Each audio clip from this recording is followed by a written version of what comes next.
OK. So I'm going to spoil it for this video. I'm going to show you that this is an exploit that hopefully will work. But let's break it down and see how I got this exploit. And if you're wondering how you might come to this from scratch, honestly, it's a lot of trial and error. It's tweaking numbers here and there, shuffling things around until you get a structure that works just fine. So this is the exploit. It's got this set of characters that I'm going to write into buff, because remember, ultimately, what the attacker can do is they can just write into buff. That's the only thing they can do. This fgetS function lets them write 16 bytes into buff, and these are the bytes that I've chosen to write. So the first thing that happens when I call fgetS is these bytes get written into memory at buff. So forget printf and all the %ns and all that fun stuff. This is just some sequence of ones and zeros, and fgetS just puts them into buff. It's normal input processing. So when I write this into memory, what values actually show up in memory? What does it look like? Well, it looks something like this. So the first part of the input is the address deadbeef, and that takes up 4 bytes, EF, BE, AD, DE. So I take those 4 bytes, I write them into memory, they take up 1 row of this memory, that's 4 bytes, and they show up here at the very start of buffer. So deadbeef has shown up in memory. That's good, because I know later I want printf to match up with deadbeef and look on the stack and find deadbeef. So it's good that I have it in memory somewhere. That's good. And then the next thing that I write is %94c. And I'll tell you more about what that does later. But from the perspective of fgetS, which is just taking user input and writing it onto the stack, this is just some sequence of characters. It's the % symbol, the letter 9, the letter 4, and the letter C. That's it. So I take %94c, I write it onto the stack. And there it is, sitting on the stack at the next part of buffer. So far, no printf shenanigans yet. I'm just taking whatever the user provided and putting it on the stack. And then the user said %c. OK, great. So I'll write a %, and then I'll write a c. And then the user said %c again. OK, so I'll put another %, another c. And then the user said %n, so I'll write a %, I'll write an n, and that's the end of the user input.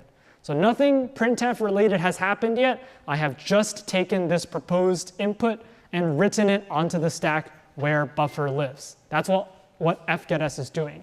And along the way, I've just reminded myself that these are how many characters each of these character string formatter thingies takes on the stack. So for example, %c, that's 2 characters, the % and the c, from the perspective of fgetS.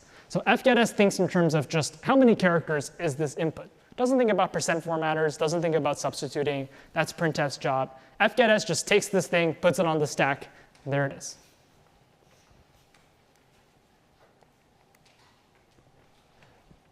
OK, here comes the next step.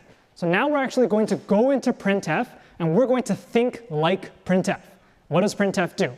It's going to read this input character by character, and anytime it sees a %, it's going to go on the stack, take the next value on the stack that's not been used yet, treat it like an argument, and do something with it.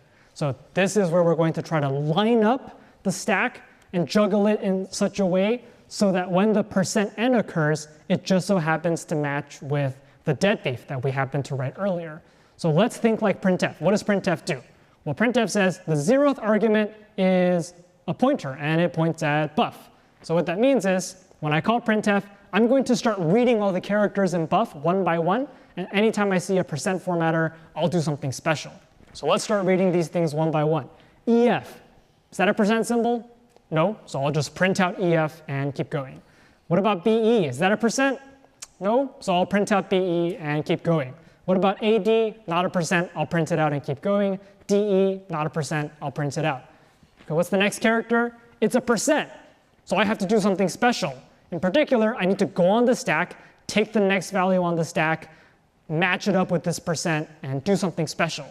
So I see this %, I go on the stack, the next unused argument is arg1.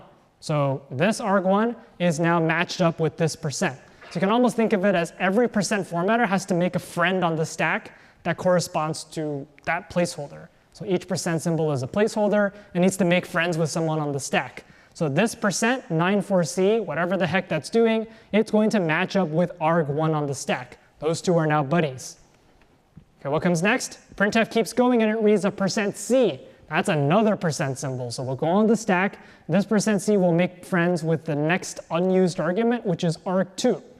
And then we see another %c. We go on the stack, and this %c makes friends with arg3. And finally, we see a %n. And %n, well, again, we go on the stack, and printf connects or links this %n with the next unused argument on the stack. Well, what is the next unused argument? It's arg4. And what a coincidence. This attack was set up so that this %n matches up with arg4 on the stack. It's the 4th % formatter that I see. And it just so happens that that's where I put dead beef. So what a nice coincidence that I juggled everything to work out so that this %n, when printf sees it, it goes on the stack and it finds dead beef.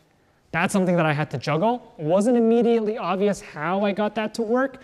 And when you try this in the project, you're going to have to adjust this. Maybe you have to add one more %c, maybe you have to delete one, and so forth.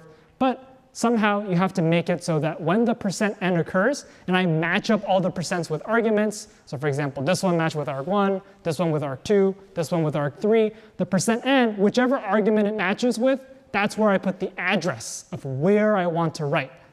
And here the target address where I want to write is dead beef. So that's an alignment that I had to make happen. It wasn't immediately obvious how I did it. It took some trial and error. For example, maybe you had to add more %c's or remove one.